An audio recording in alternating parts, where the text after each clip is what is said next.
odd, very odd shaped clouds outside my window.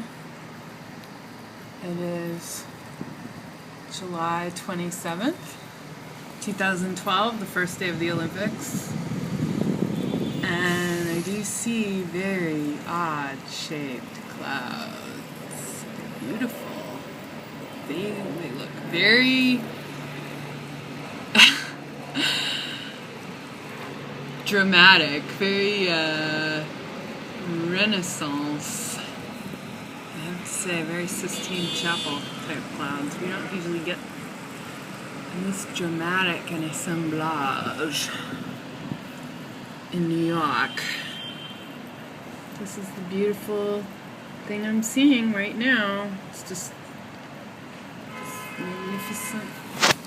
I don't know what you call it. It's just really cool. I like it. I don't claim to know what it is, but it sure is nice. Look at that. Beautiful. Hi guys.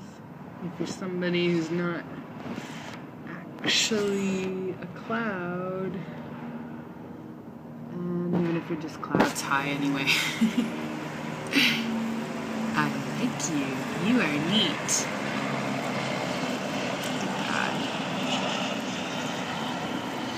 Oh, and there's a helicopter. Hi. Hi, helicopter. Nice of you to show up just at such an opportune moment. What a surprise. Not surprising, if you know about my life. Couldn't tell what kind it was, though. There's lots of helicopters here, admittedly. I know. Pretty dramatic. Alright. See ya.